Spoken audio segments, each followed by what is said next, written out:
Hello everyone, this is Simaya Kar. I'm chair of IEEE Turkey Women in Engineering Affinity Group. Now you're watching IEEE Turkey ET Talk. Today we have an important guest, one of our leader, and we are really thankful and we are very pleased to have her, Mary Randall. And I would like to introduce Mary actually. Mary's MGA treasurer, and also she already served very important positions in IEEE, and she's a role model for many of us, and one of the person who inspired many people, including me, while volunteering for IEEE. And thank you, Marian, for everything you do, and also joining us for this ET talk. Can you introduce yourself a little bit? Well, thank you. You're too kind in your introduction. I'm very happy to be here with you today, and I appreciate the invitation. As you said, I am an IEEE volunteer. I really enjoy the worldwide community that we have in IEEE, and it motivates me to continue to stay involved. When I'm not doing IEEE work, I also have a software company where we do full stack development, including mobile. And prior to that, I was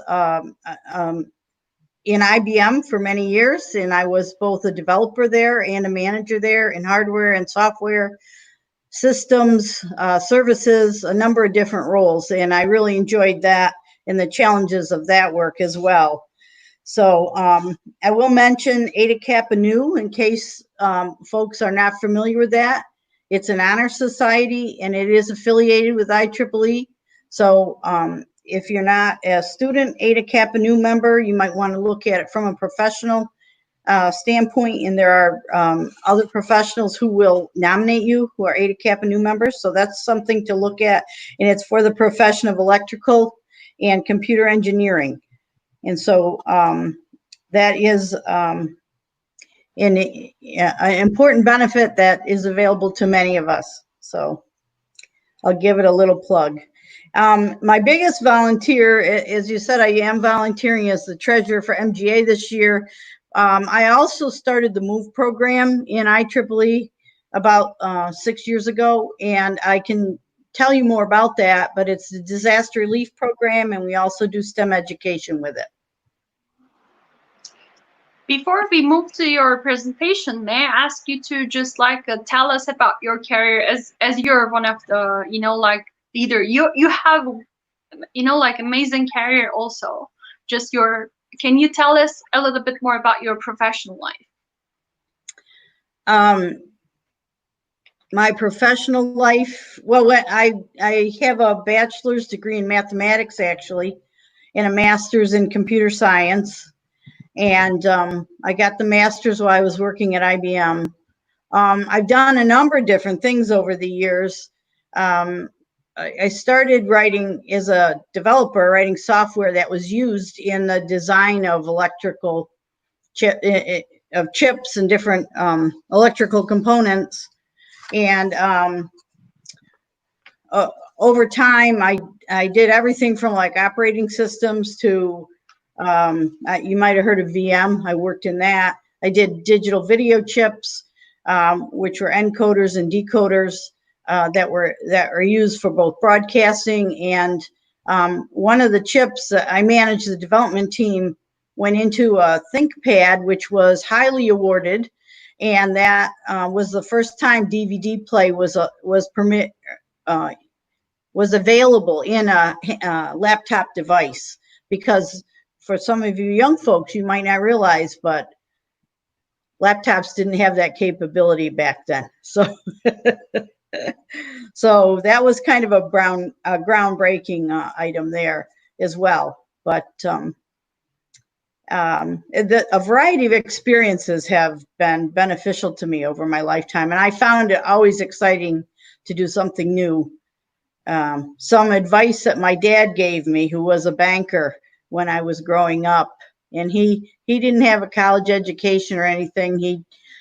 had to work when he got out of high school, but he told me that programming, which is what I started in, was going to change, and I needed to change with it. And I thought, how would he know that? You know, he's a banker. But I can tell you, he was exactly on. Your career changes all throughout. You have to keep learning, and it's so important to do that. And it's exciting to do that. And IEEE offers us many opportunities for that. So it's a good way to keep up and to keep moving and keep your mind sharp and everything exciting about it. So actually, you know, as you said, IEEE gives us a lot of opportunity, but thanks to, you know, our volunteer leaders, because this is a huge organization, worldwide organization. It's a big family all around the world. It's like authority for so many technical areas and so on. So as a volunteer, so you're actually a volunteer leader. What inspired you to most in this organization? And because you're actually, for a long time, you're serving so many different leadership positions in different years. So it's actually a lot of commitment. So what really inspires you and motivates you to keep volunteering for IEEE? Well, I enjoy all the people that I'm working with. And I'll be honest with you, sometimes I select a position that I aspire to based on who the other leaders are and who we're working with and what kind of problems they're grappling with. And do I find them interesting? That sort of thing. So there's a little bit of selfishness in there. You know, I know you want to make a difference, and there are ways you can make a difference. But if you are comfortable that an organization is going in a direction or needs a little help in a certain direction or something like that, that can help you to stay motivated. But it's always the people that you work with that bring you back. That's what I think anyway. Exactly. So, well, you just like describe in a nice way, but it's actually the way that you have initiative to choose whatever you want to do, and you can make initiative. You can Yes. actually make the difference, and you can take the initiative. You can lead the new initiatives. That's why actually it was a topic that we want to talk with you, and we will also hear from you a little bit more about these initiatives. One of them is the move, and you will just maybe share more about other new initiatives where IEEE volunteers can take and lead. So meanwhile, I would like to remind all the audience now who are watching us, this is an interactive session. You're now watching us as live stream on YouTube channel. So this is an opportunity to leave your comments and also ask your questions on the chat box. So then after the presentation and our discussion, during and after our discussion, I will address all your questions to Mary, so you will have a chance to interact and ask all the questions you need to know from Mary. This is an opportunity, so think about that, and please keep in mind, leave your comments, leave your messages and questions. We will just like address all of them to Mary at the end of the session. So we will have the question and answer part. So for then, so it's maybe a good time to start talking about these new initiatives, Mary. Okay. Okay, so in 1 minute, I'll just have your presentation on the screen, so we can just start talking about. So what is the MOVE initiative?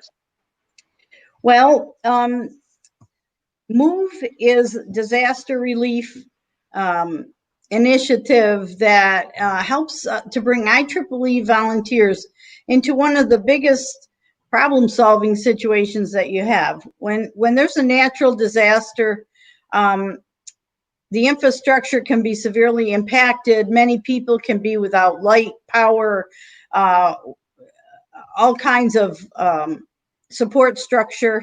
And so we were actually, I was heading into my time as director for Region 3 on the board. And I thought, I only have two years to make an impact here.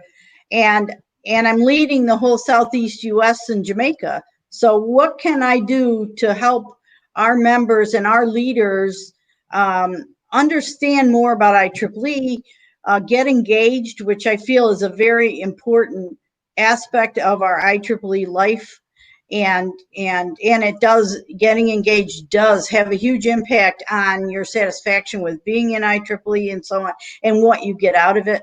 And so I was trying to come up with a way also to show them the breadth of IEEE, because we tend to come in and understand either our local section or Women in Engineering affinity group, or our society or standards or publications, or one aspect of IEEE, but it's so comprehensive. I wanted to come up with something that would demonstrate to our members the vastness of IEEE, and I also really wanted to engage the members.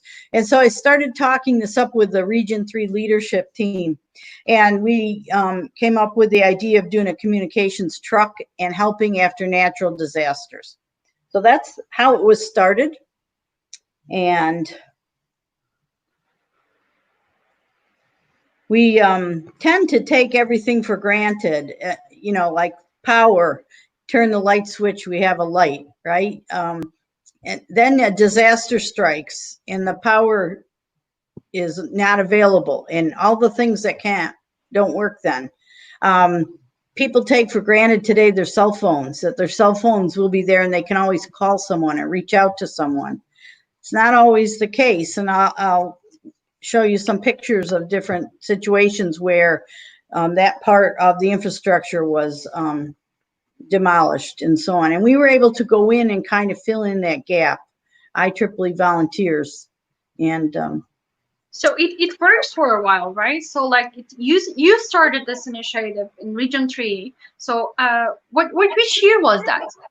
Well, we got the truck in 2016, but we started the work 2 years ahead of that. And what we did, we had to go in, and we didn't want to try to replace something that someone else was already doing to relieve the situation after a disaster, right? We wanted to supplement it. So we were studying the problem. It's really important that you study the problem, study how things work in your locale, understand what the needs are there, what types of disasters, who the other responders are. And in many places, groups of responders work together. And ideally, that's the way it worked, that they will work together to solve the problems, and they each might do part of the problem. So after we looked into it and did focus groups with people who had been through severe storms, we found out that communication and their cell phones were very significant to them at this time. That this is how people tried to reach out to family members. It was how they tried to reach out and get the news about the conditions around them, to make decisions. Do they stay in place? Do they try to move to safer ground? What do they try to do? And it wasn't always available to them by radio or other means. And so their cell phone was a lifeline. And people did extraordinary things to try to charge their cell phones. They went to their car, they charged them there. They went to work if they could get to work, charged them there if they had, generators at work or different things like that. They did a lot to try to keep their cell phone charged. And they also said that light was a big thing for them. After weeks of being in the dark, it gets to you after a while, and with everything unusually dark, people found that very unnerving, and they said light was very important to them too. So it just gave them a feeling of more safety. So initially when we started, we thought, well, what can we do to charge the cell phones and to give them some source of light? And you'll see that in the truck, we actually have a rack there where we can charge 100 battery packs at a time. And these battery packs have lights on them. They have a solar charging facility, which is slower than when we charge them in the truck, but it still does charge the battery so they can recharge their phone and continue to be connected. So. Okay. So are we changing now? Yes. So we can just have the presentation now. Can you see it? Yes. Okay, great. So, Yes. It's as on I the said, screen. we started working on this in 2014, coming up with ideas, looking for a niche where we could make a difference, doing focus groups, designing a truck, and I'll show you more information about that in a minute. So, in case you're not an IEEE member, you really should be. It's a wonderful professional society. It's huge, over 400,000 members around the world, and our tagline is Advancing Technology for Humanity.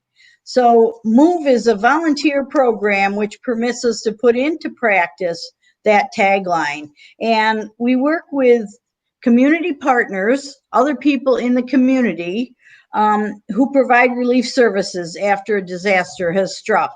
And those services include communication and power and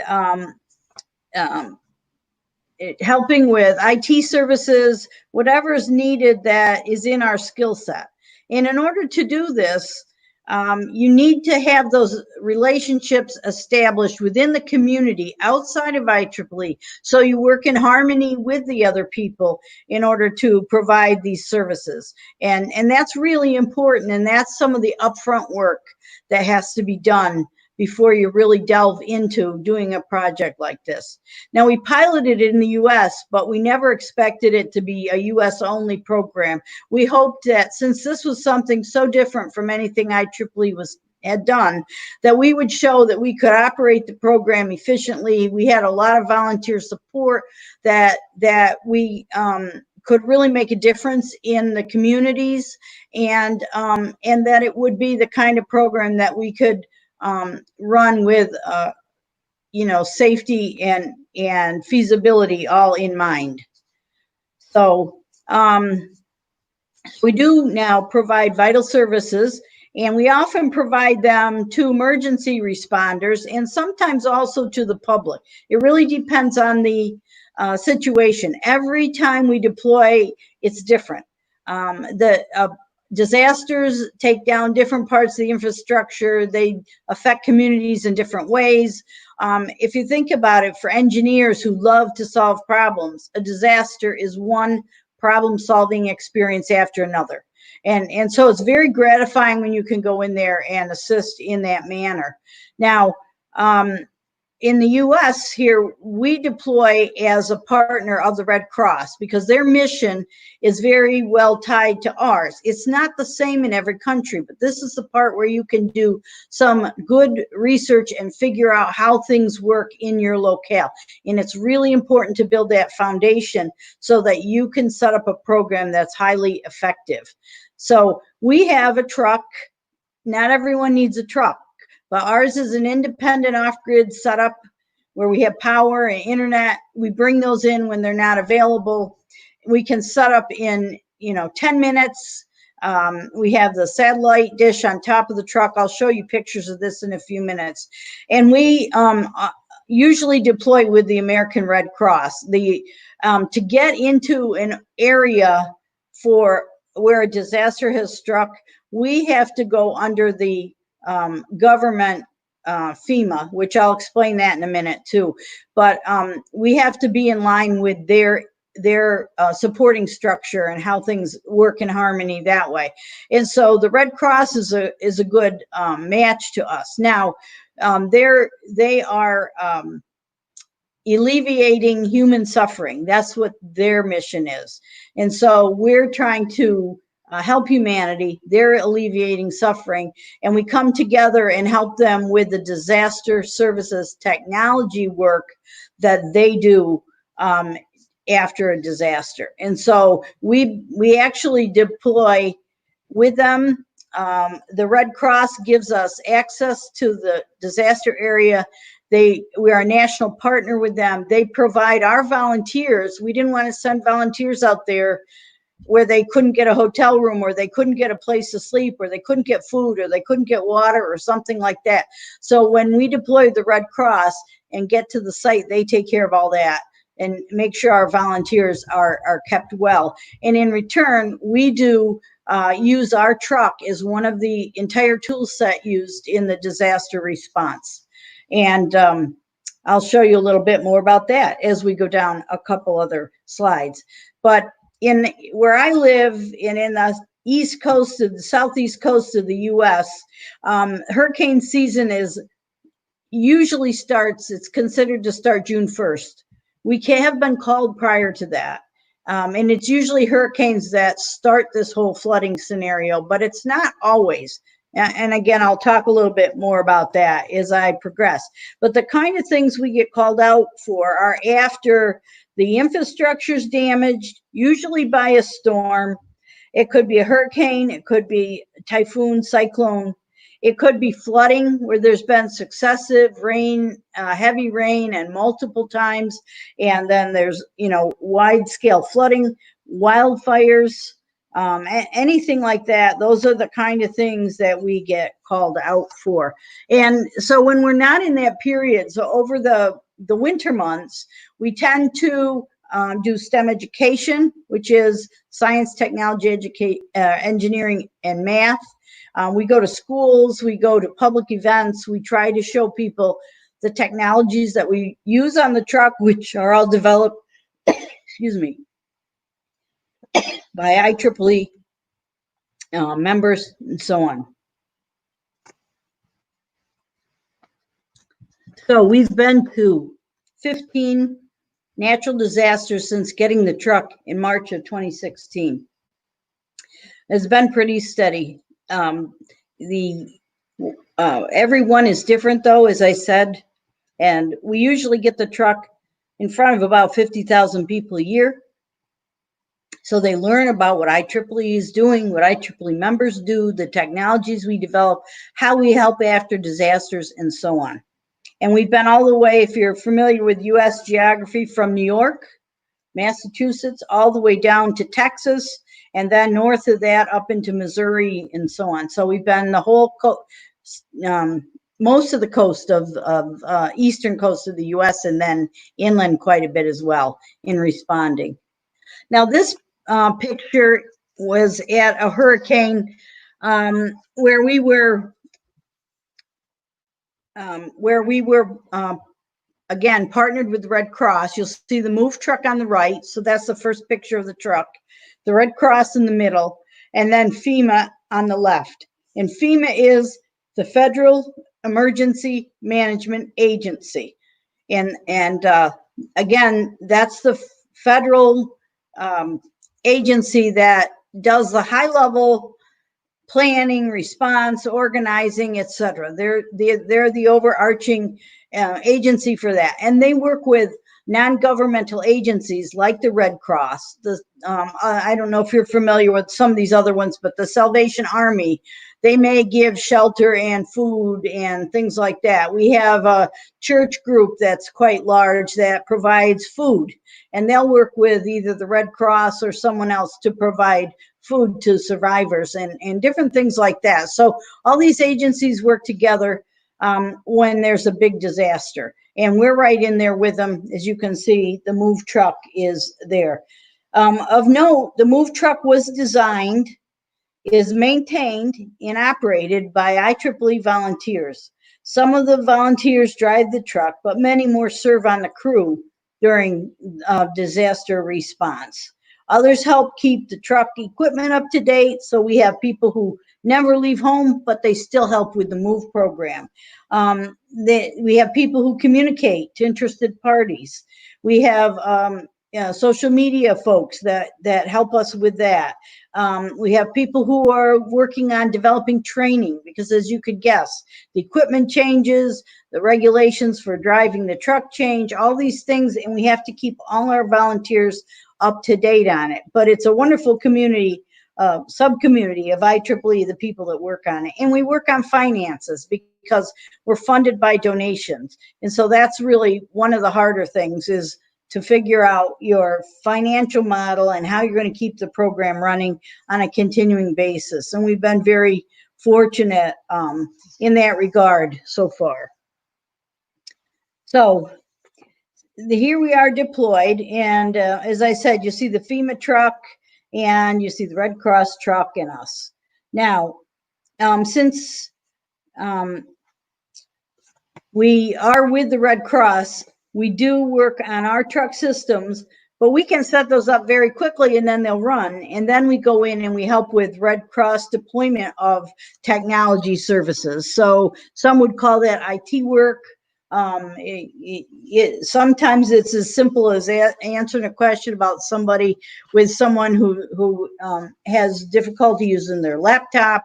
It can be deploying what the Red Cross calls district offices or headquarters, because as you would guess, when there's a disaster, many volunteers come into the groups, into the area to help, and those people all need equipment and communications and cell phones to be able to talk to each other and back to their headquarters. So we work on all those pieces of equipment, and so we learn both the Red Cross equipment and our equipment. So this is a scene from a tornado. Normally, we don't respond to tornadoes because they tend to be very short spanned, and the damage tends to be in a very confined area, and the local people can help bring things back. But this was an extreme size tornado. It was very strong, and it was on the ground for a very long time, and it caused a lot of damage, as you can see. It was the deadliest one in the last 6 years in the US.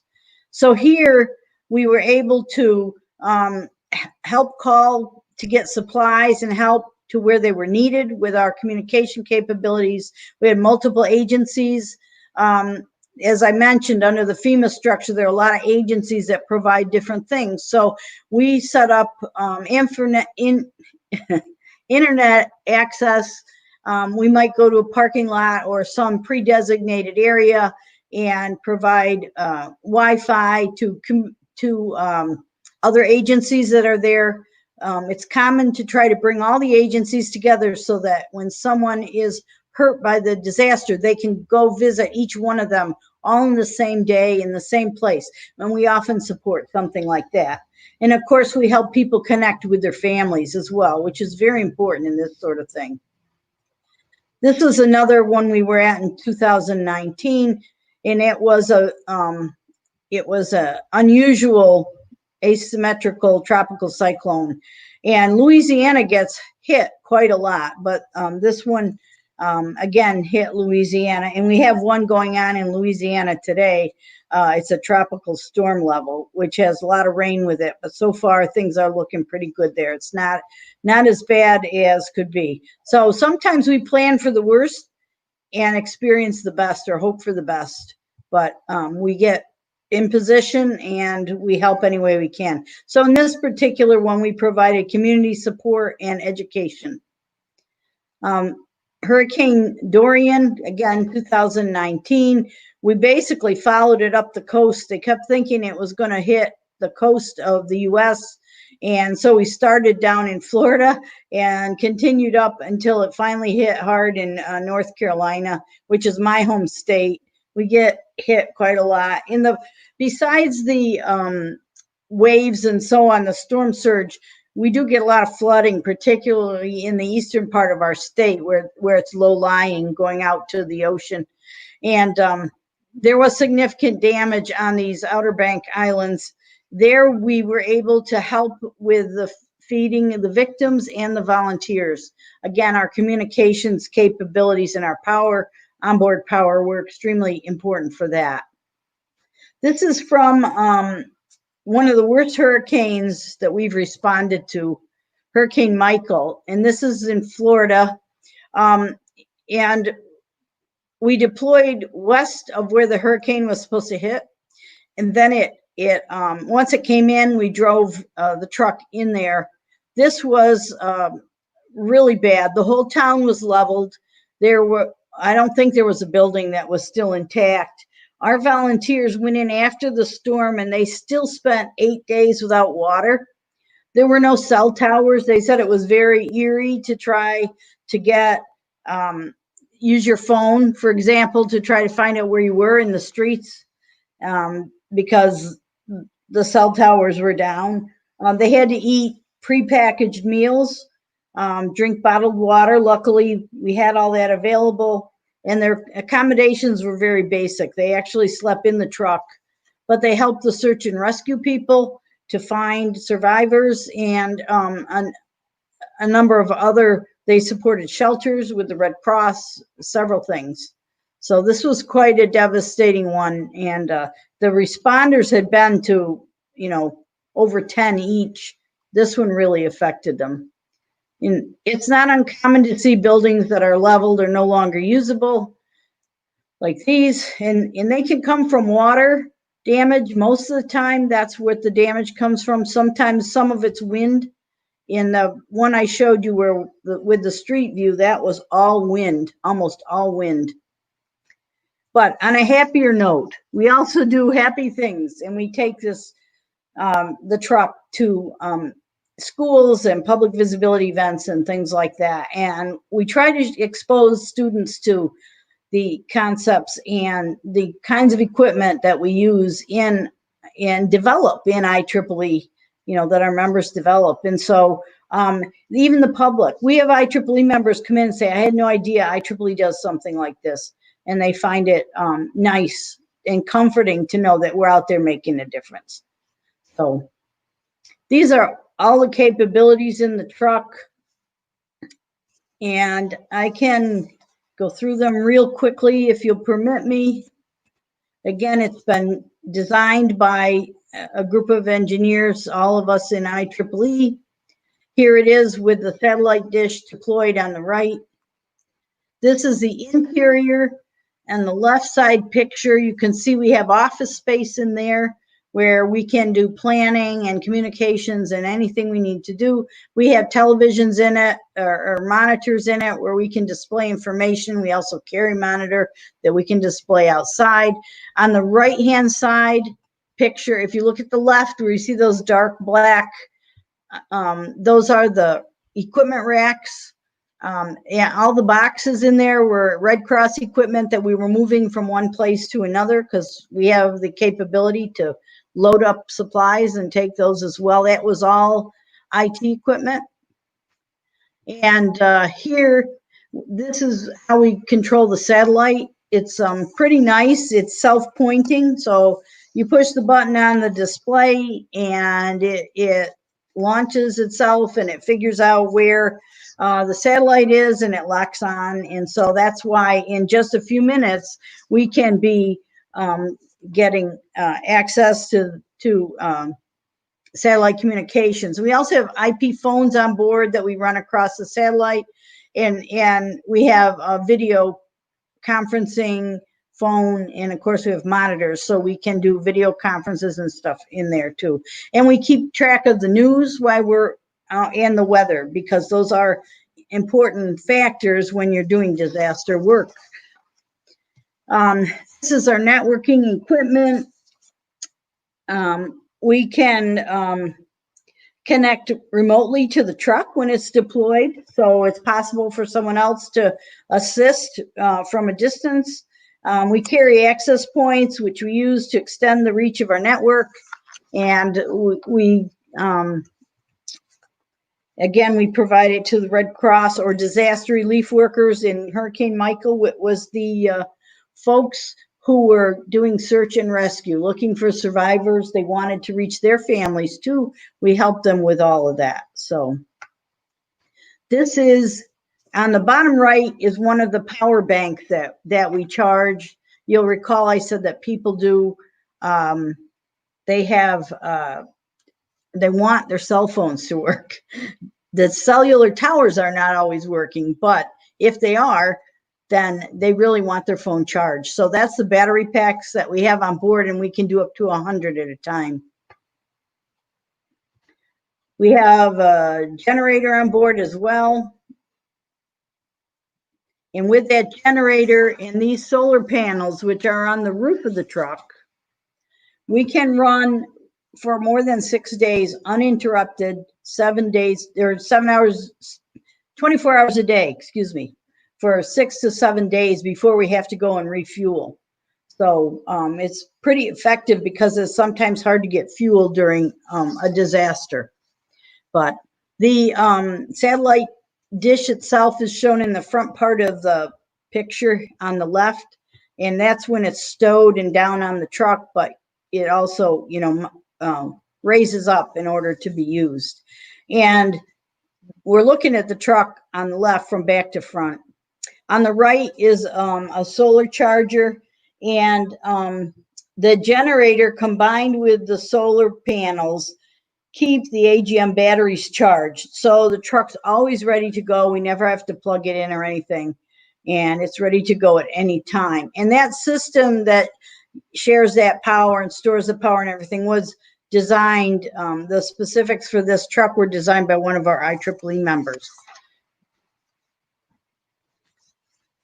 So this is, as I said, a big truck like that isn't for every disaster, right? And in working with other disaster responders, they tell us that smaller areas, islands, areas, that maybe are more geographically bound, things like that, that a smaller solution might be more practical. So this is from Dr. James Conrad at University of North Carolina in Charlotte. He did a special project with his students, and they developed what we call a modular move, which can be, customized to the locale and to what is actually needed there. And so this is an example of what can be done.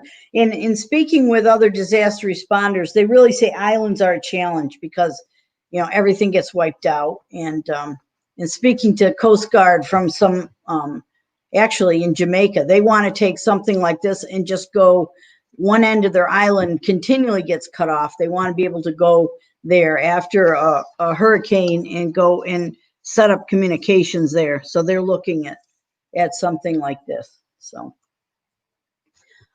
at any rate, we do have, power, phone, etc. on it, and we're hoping to expand elsewhere. And I have we have a proposal into the new initiatives committee to try to make that become a reality.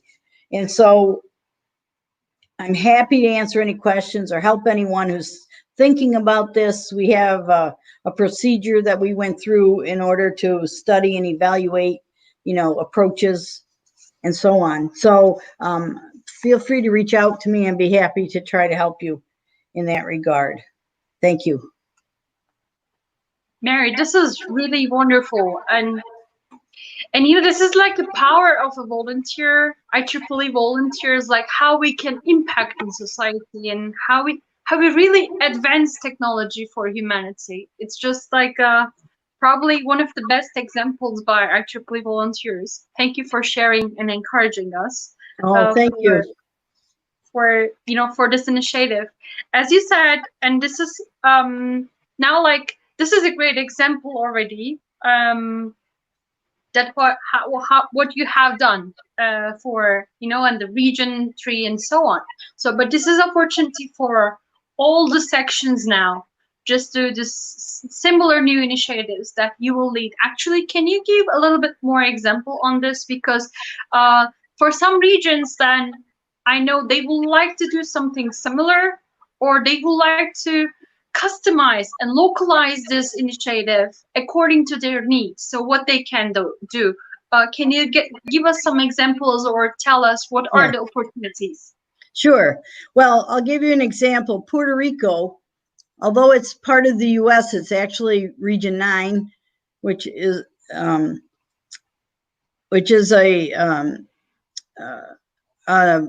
South America, Central America, and many parts of the Caribbean. And in Puerto Rico, they get a lot of hurricanes. And every time they have one, or they've also had earthquakes there recently. Every time they have one, one of our volunteers, Jennifer Castellano, she's very active. She and others reach out and say, we want to help. How can we help? Right? So we actually gave them a little WebEx on Move, and it turned out that the idea of getting to know the other responders ahead of time is a very powerful idea. And so in following up after our discussion, they found out that the Red Cross there is active after these disasters, but they don't have enough IT, local information technology, networking, communications, power, anything related. They don't have enough local help with that. So Jennifer and a team of, I don't know, 8 or 10 people there have all banded together, and they've all started working with the Red Cross, and they're going to help, because you have to be prepared ahead of time and trained ahead of time if you're going to respond to a disaster. It's one thing to say the disaster hits, I want to help, but then you're going to be doing important work, but it will be things like distributing supplies, passing out water, getting cleaning supplies, making sure people have shelter and things like that. But we have a special skill set in IEEE. And so part of what we wanted to do with MOVE was to connect this skill set to where it's needed and let us do something that only we can do. And so having these relationships with these other organizations enables us to take our skills that are so specialized and use them with these other agencies that don't have that skill, but still want to do good things. And so we put it together and we have like a super skills group, and so they're working very closely with the Red Cross. Now they're getting Red Cross training, they've had MOVE training, we're getting the teams together, working together. So it doesn't always have to be that you bring a piece of equipment, but in the process of this, they're looking for where can we apply our skills to advance the state of the art, or can we develop something or have some equipment or something that will also help but it really comes down to get into the local environment, understand the problems that they're experiencing, and solve that problem for them. And sometimes it's people, and sometimes it's equipment, and sometimes it's a little bit of both. So exactly. So, and when they want to do the new initiative according to their needs, or what is it, the disaster for their region, so MOVE community will help with all the information and the education, as you did for Puerto Rico. Yeah, well, we're always happy to give a talk about MOVE, so we'll be happy to do that for anyone at any time. But we also have written down a procedure that we followed in developing the program, and it does talk about how you start and how you have to gain an understanding or study the problem set in your location. And then, so it starts with a form of research or study or whatever you want to call it. You talk to people who are active in that field of disaster response. You continue to build from that. And so we ended up, before we even got the truck, we had to have a business plan. We had to have the risks managed. We have to have all these things done. And so we could give you a draft checklist that we have. I'll be happy to provide that to anyone that wants it. But just to get the thoughts starting and your thoughts flowing, and then start working on the problem. Just working on it and defining it is really, really important. You don't want to solve a problem that's already solved, right? You want to find where you can really make the impact. And for us, it was that we could go in very, very quickly the way we were set up and respond. We could do it faster than anybody else. So there are some federal groups and stuff that bring in similar kind of equipment, but there aren't a lot of trucks that are used by relief workers that have this capability. There are some, but again, they're not everywhere. And so we are trying to be where we're most effectively needed. I will say, when we work with the Red Cross, they also, together, we figure out where we can do the most benefit. So we talk it out, we look at the conditions, we figure out, what resources are there from the local community, from the Red Cross community, and so on. We figure out where we can do the best, and together we decide where to deploy. So although we go with the Red Cross and they feed us and they do everything, they're very cooperative with us to try to figure out where we can be most effective. So that makes them more effective, and it helps the greatest number of people. So it's like you work with Red Cross for this initiative. So do you also recommend other sections if they want to do similar initiative for their section in for any natural disaster? So there are probably different NGOs. So you recommend partnerships and cooperation with authorities, local authorities, and other NGOs as well, right?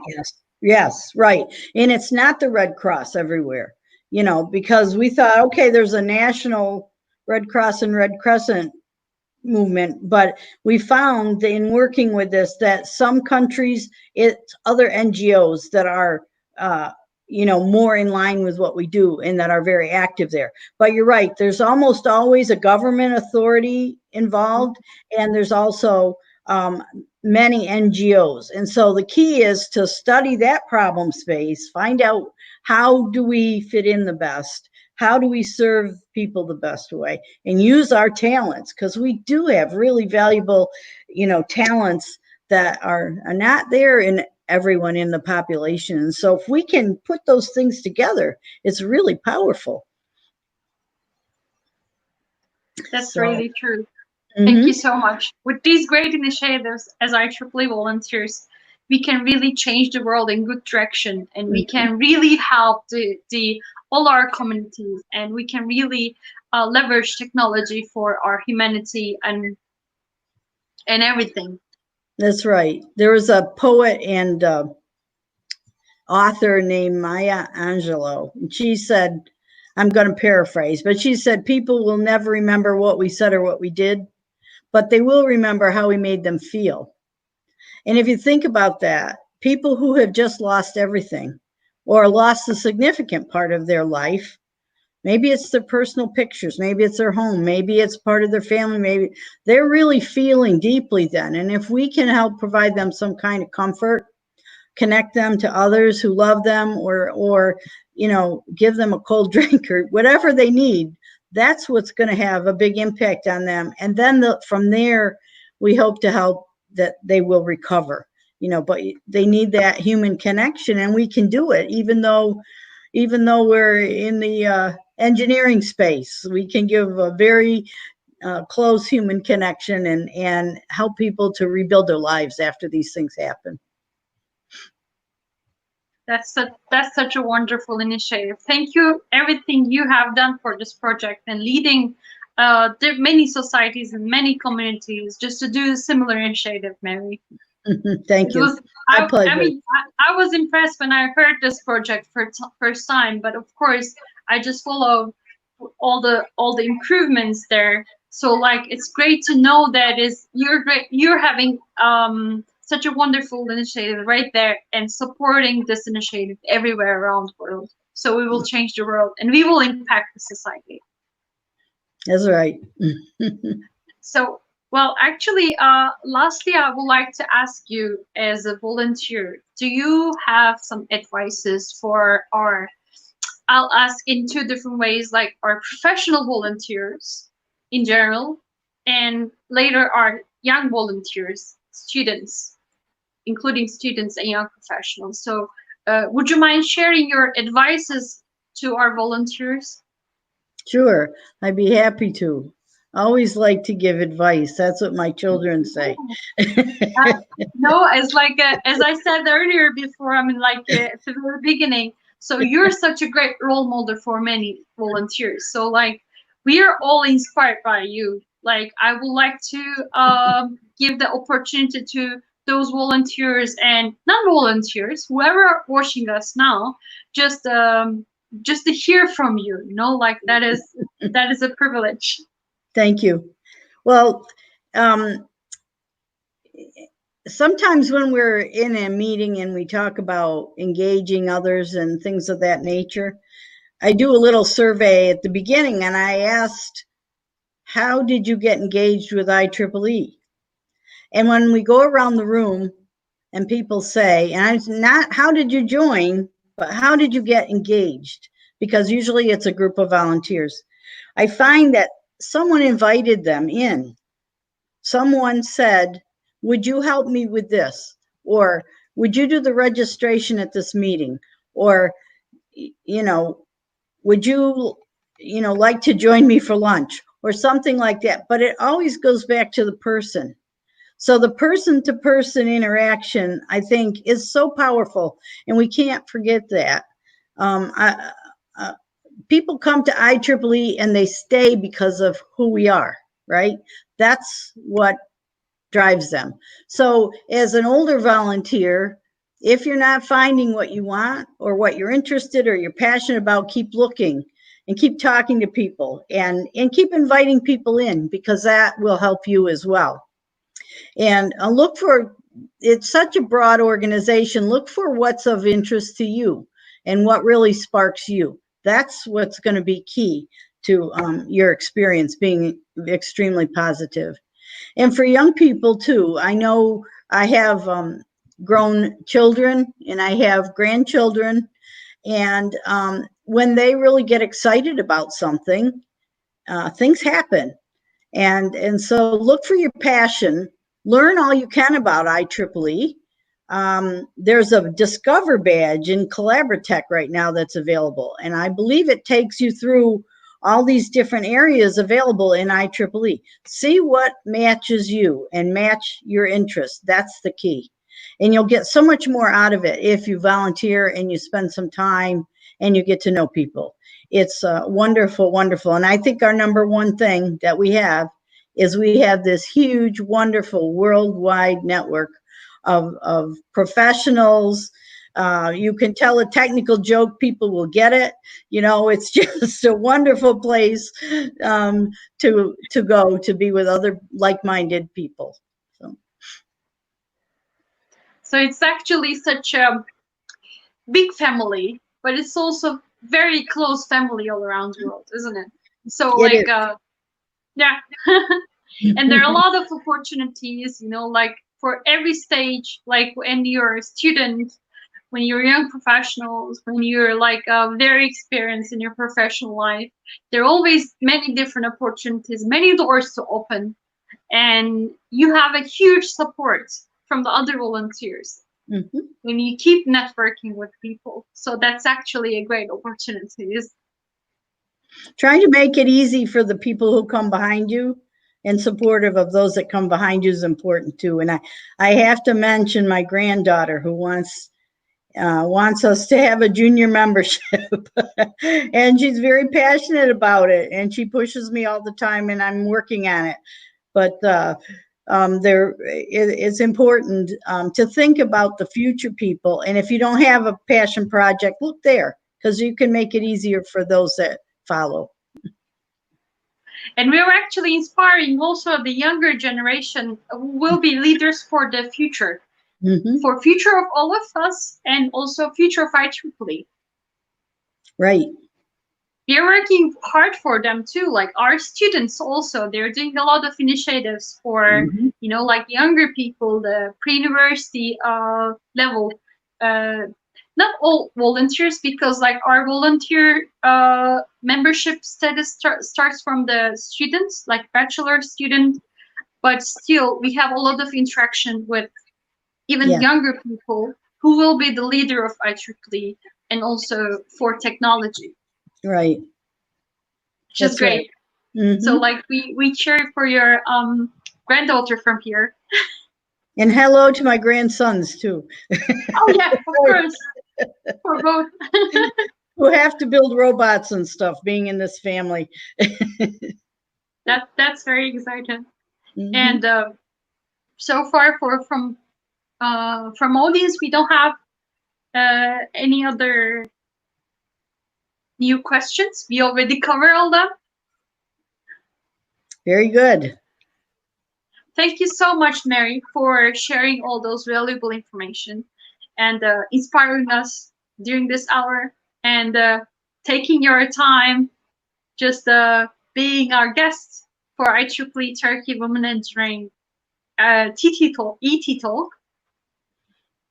Thank you so much. My pleasure. This was such a wonderful session with you. Thank you so much, and for all the audience that I would like to thank for watching. And this video will be available on the channel, so you will, if you miss any of these information, so you can go back and watch anytime, and you can share with your network as well, because it was really important for us to listen, Mary. Thank Within you. this hour. Thank you so much. Thank you. And this is the end of the session. We are just like closing. If there is no more comment, we will be closing very soon. Just a second. And meanwhile, I would like to thank also IEEE Turkey Women in Engineering team, who's behind in this initiative. And they're just like working so hard since last month. And thank you, whole the team. I appreciate for all the hard work you do. And we had wonderful guests like you, Mary, in the past since last month. So which is actually going very well. So this is very important for us to just like meet with all the great network all around the world during these days. So like many IEEE communities, they just like they took advantage of you know, just like the technology just to meet with each other across the world. So this is actually great, you know, like we didn't just stop working. We just like adopt all our strategies and plans into virtual reality. So like we are very connected all around the world on IEEE. I think that will be an opportunity for also move and new initiative. So we will keep supporting our communities with our technology and skills. Great. Thank you for everyone watching this initiative. So like we are closing very soon.